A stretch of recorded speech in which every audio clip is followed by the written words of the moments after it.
বিসমিল্লাহির রহমানির রহিম। দেশপ্রেমিক বাংলাদেশি, দেশে বিদেশে যে যেখানে আছেন, আসসালামু আলাইকুম।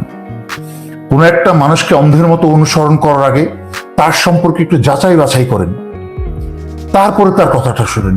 সবাইকে আপনারা একদিনের মাঝখানে হিরো বানিয়ে ফেলেন, আবার যারা হিরো থাকে তাদেরকে পরের দিন জিরো বানিয়ে ফেলেন।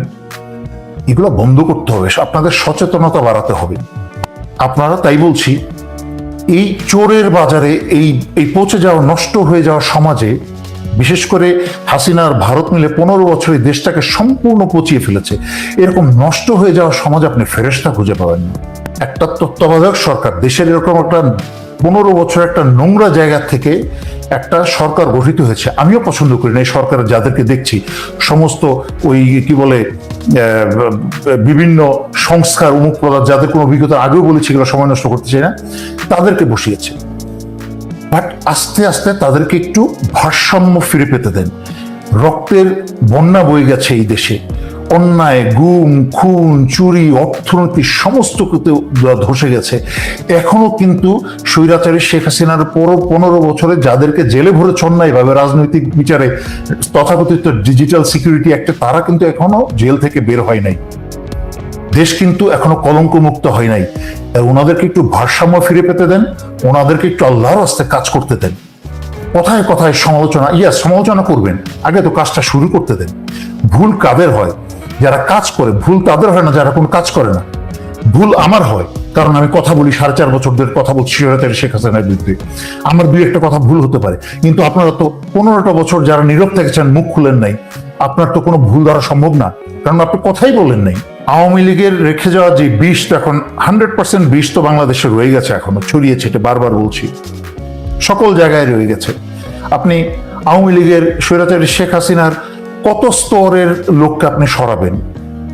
হাসিনা লেয়ার বাই লেয়ার, বিভিন্ন স্তরে, উপরের স্তর, তারপর next, second layer, third layer, fourth layer, fifth layer, Bangladesh সচিবালয়ে, সশস্ত্র বাহিনীতে, সকল স্থানে স্তরে স্তরে তার লোক রেখে গেছে, ভারতের এবং তার লোক। আপনি উপরের সচিবদেরকে সরাবেন, তার পরবর্তী লোকরাও কিন্তু হাসিনার লোকই। আপনি পুলিশের আইজি সরাবেন, তার পরের লোক কিন্তু হাসিনারই। আপনি সশস্ত্র বাহিনীর উমুক লেফটেন্যান্ট জেনারেল, উমুক জেনারেলকে সরাবেন, তার পরবর্তী লোক কিন্তু হাসিনারই প্রমোশন প্রাপ্ত এবং সুবিধাপ্রাপ্ত। হ্যাঁ, তাহলে আপনি লোক কোথায় পাবেন? আপনি কি এখন লেফটেন্যান্ট কর্নেল থেকে প্রমোশন দিয়ে জেনারেল বাড়বেন? না। সেই জন্য স্টেপ বাই স্টেপ যেতে হবে। একবারে সবাইকে ধরে জেলে ভরা যাবে না, স্টেপ বাই স্টেপ। প্রথম স্তরটা সরলে দ্বিতীয় স্তরটা বুঝতে পারবে যে সারা বাংলাদেশের চোখ তাদের উপরে, তারা তাদেরকে দেখছে। সুতরাং বেটার দে বিহেভ। যদি বিহেভ না করে, তাদের অবস্থাও সেই একই করুণ পরিণতি হবে। আমি দেখলাম জিয়াউল হাসানকে রিমান্ডে নেওয়া হয়েছে 8 দিনের। এ হচ্ছে স্বৈরাচারী শেখ হাসিনার এবং সশস্ত্র বাহিনীর ধ্বংসের খলনায়ক অবসরপ্রাপ্ত জেনারেল তারেক সিদ্দিকী এবং আওয়ামী লীগের বহু মন্ত্রী, এমপির সকল কুকর্মের রাজসাক্ষী। তাই আমার ধারণা, একে কাঠগড়ায় তোলার আগেই কিন্তু জিয়াউল, এই সশস্ত্র বাহিনীর অফিসারের নামে কলঙ্ক, সশস্ত্র বাহিনীর কলঙ্ক, এই জিয়াউল হাসান, খুনি জিয়াউল হাসান নিজে ব্যক্তিগতভাবে আফসোস যে তার বিরুদ্ধে মামলা হয়েছে, কোন দোকানের কর্মচারীকে হত্যার মামলা হয়েছে। হ্যাঁ, এটাও একটা জীবন, এটাও গুরুত্বপূর্ণ, কিন্তু তার হাতে কম করে হলেও শত শত মানুষ সরাসরি হত্যার সাথে, খুনের সাথে জড়িত এবং দেশদ্রোহিতার সাথে সে জড়িত। তাকে এমন একটা চরম সাজা দিতে হবে যে সারা বাংলাদেশের ইতিহাসে লেখা থাকে, দেশদ্রোহিতা করলে ইউনিফর্ম পরে, জনগণের পয়সায় বেতন পেয়ে এবং জনগণের সংবিধান অনুসারে কোরআন হাতে নিয়ে ওয়াদা করে দেশের সাথে, জনগণের সাথে বেইমানি করলে তার পরিণতি কি হয়, তার একটা। আমি তো আল্লাহর রহমতে সম্মানের সাথে সেনাবাহিনীর চাকরি থেকে বিদায় নিয়ে সম্মানের সাথে দেশে বিদেশে নিজের ব্যবসা করেছি। তখন সে মিথ্যা ছড়িয়েছে, বরখাস্ত অফিসার, যারা বর্তমানে বাংলাদেশ সশস্ত্র বাহিনীতে brigadier general, major general, lieutenant general, এমনকি সেনাপ্রধান সহ ওনারা জানেন, আমাকে চেনেন। কিন্তু এখন কে বরখাস্ত হয়েছে? সুতরাং আল্লাহর মানুষ যদি এর থেকে শিক্ষা নেয় যে এই দিন দিন থাকে না, দিন বদলায়। আচ্ছা, এছাড়া বহু লোক রয়ে গেছে, তাদেরকে পর্যায়ক্রমে এক একজনকে গ্রেফতার করা হবে। স্বৈরাচারী শেখ হাসিনার আমলে যত ডিজিএফআই প্রধান ছিল বেশিরভাগকে গ্রেফতার করতে হবে। এর আগেও নাম বলেছি এবং পরবর্তীতে নাম আমি জায়গা মতো পাঠিয়ে দিয়েছি। ইনশাল্লাহ তাদেরকেও গ্রেফতার করতে হবে, তাদেরকে নজরে রাখতে হবে। তারপরে জনগণকে বলবো, আপনার সেনানিবাসের গেটের সামনে যান এবং বলেন জেনারেল অবসরপ্রাপ্ত জেনারেল তারেক সিদ্দিকী এই সশস্ত্র বাহিনীর ধ্বংসকারীকে, তারেক সিদ্দিকী হস্তান্তর করতে জনতার হাতে, আর নয়তো আপনার সেনানিবাসের গেট ছাড়বেন না। প্রথমেই যিনি নতুন নিয়োগ পেয়েছেন স্বরাষ্ট্র উপদেষ্টা হিসাবে, লেফটেন্যান্ট জেনারেল জাহাঙ্গীর, ওনাকে আমি বহু বছর যাবৎ চিনি এবং চাকরি জীবনের শুরু থেকেই ওনাকে আমি চিনি। উনি অত্যন্ত খোলা মনের, সুন্দর মনের এবং আমার জানা মতে একজন সৎ এবং আমার দেখা মতে একজন কর্মঠ ব্যক্তি।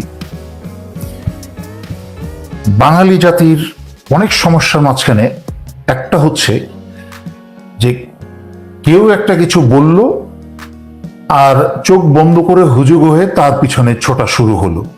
আমি আগেও বলেছি, চিলে কান নিয়ে গেছে, কানে হাত না দিয়ে চিলের পিছনে ছোটা শুরু হলো। সমালোচনা করা খুব সহজ, আর কারা এই সমালোচনা করছে সেটাও দেখতে হবে। যেই ব্যক্তি সমালোচনা করছে এই নতুন নিয়োগপ্রাপ্ত স্বরাষ্ট্র উপদেষ্টাকে নিয়ে, সেই ব্যক্তি নিজে কিন্তু স্বৈরাচারী শেখ হাসিনার গুম বাহিনীর একজন ছিল। যদি আমার কথা বিশ্বাস না হয়, কর্নেল হাসিনকে জিজ্ঞেস করে দেখতে পারেন। শুধু তাই না, বেগম জিয়াকেও যারা যারা যেই টিম জড়িত ছিল বেগম জিয়াকে সেনানিবাসের বাড়ির থেকে উৎখাত করতে, সেই টিমেরও একজন সদস্য ছিল ওই ব্যক্তি। অথচ উনি এখন হঠাৎ করে আপনাদের সবার সামনে নায়ক হয়ে গেছেন, অথচ আসল চরিত্র হচ্ছে খলনায়ক। আমি নবনিযুক্ত সম্মানিত লেফটেন্যান্ট জেনারেল অবসরপ্রাপ্ত জাহাঙ্গীর স্যারকে অনুরোধ করব, সর্বপ্রথম আপনি ড্রাকোনিয়ান ল, স্বৈরাচারী শেখ হাসিনার স্বৈর শাসনের হাতিয়ার হিসেবে যে ড্রাকোনিয়ান ল বা স্বৈর আইন তৈরি করেছিল ডিজিটাল নিরাপত্তা আইন, সেই ডিজিটাল নিরাপত্তা আইন অতি দ্রুত, সম্ভব হলে 1 সপ্তাহের মাঝখানে তা বাতিল ঘোষণা করুন। সাথে সাথেই সমগ্র বাংলাদেশে এই ডিজিটাল নিরাপত্তা আইনের অপব্যবহার করে যত মানুষকে মামলা দেওয়া হয়েছে সব মামলা তুলে নিন এবং যারা যারা বন্দি অবস্থায় আছে তাদেরকে ছেড়ে দিন। এই যে দেখেন আমার বন্ধু মুশতাককে কি করে এই ডিজিটাল নিরাপত্তা আইনে তাকে গ্রেফতার করে নির্যাতন করে স্বৈরাচারী শেখ হাসিনা পুলিশ তাকে হত্যাই করেছে। এবং আমি শুনেছি প্রাক্তন ডিজিএফআই মেজর জেনারেল আবিদিন যুক্তরাষ্ট্র থেকে বাংলাদেশে গেছে এবং দেশের ভিতরেই আছে। তাকে যেখানেই পাবেন তাকে জনতার হাতে সোপর্দ করুন, তাকে তুলে দিন। এক থেকে বহু মানুষকে হত্যা করেছে, বহু মানুষকে গুম খুন করেছে, বহু অত্যাচার করেছে, 1 থেকে 1,500 কোটি টাকা চুরি করে আমেরিকায় গিয়ে বিশাল বাড়ি বানিয়েছে। এদেরকে এ যেন দেশ থেকে দেশ ছেড়ে পালাতে না পারে, এই বদমাইশটাকে ধরেন। এই হাসিনার আমলে যে হাসিনার পেটিকোটের যত বিচারক ছিল এগুলো হচ্ছে একটার চেয়ে আরেকটা হচ্ছে দেশদ্রোহী বদমাশ শয়তান। তার মাঝখানে একটা বড় শয়তান ছিল যে ঢাকা দায়রা জজ আদালতের কুবিচারক আশামস জগলুল হোসেন। এবং একই সাথে আমি এই সরকারকে আহ্বান জানাবো এবং অনুরোধ করব, এই 15 বছরে যত রাজনৈতিক মামলা হয়েছে এবং যে কোনো দলের, বিএনপি হোক, জামাতে ইসলাম হোক, যারাই হোক, যে কোনো ধর্মের যে কোনো দলের যারাই রাজনৈতিক মামলায় যাদেরকে জেলে ভরা হয়েছে, সমস্ত মামলা তুলে নিয়ে তাদেরকে মুক্ত করা হোক করেছে। শুধু তাই নয়, আমার বিরুদ্ধে শুধু মামলায় দিয়ে ক্ষান্ত হয়নি, মামলা দিয়ে ক্ষান্ত হয়নি, আমার সম্পত্তি বাজেয়াপ্ত করারও আদেশ দিয়েছে। আমি গত 4.5 বছর ধরে বলেছি এই দিন না আরো দিন আছে, এই দিন নিয়ে যাবে সেই দিনের কাছে। এই জিয়াউল হাসান তার পোস্টে সে বলতো অমুক অফিসার সুমুক অফিসার এরা গুজব ছড়িয়ে বেড়াচ্ছে, মানে আমাকে উদ্দেশ্য করে, এবং তার আত্মীয় আমেরিকা থাকা আত্মীয়কে দিয়ে আমাকে হুমকি দেওয়া হতো।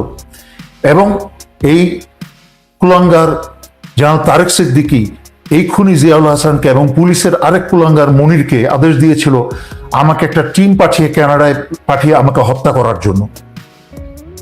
আজকে আল্লাহর কি লীলা খেলা, উল্টে গেছে। এগুলাকে জনগণ আপনারা ধরে কলারটা ধরে ঘাটটা ধরে এসে জনতার আদালতে সোপর্দ করেন। কত মানুষের জীবন নষ্ট করেছে হাসিনার নির্দেশে। এই আনিসুল হক গ্রেফতার হয়েছে এদের নির্দেশে। সে নিজের প্রফেশনকে কলঙ্কিত করে সে রায় দিয়েছে, অন্যায় রায় দিয়েছে, রায় দিয়ে মানুষের জীবন নষ্ট করে দিয়েছে। এই জগলুল ফগলুল যত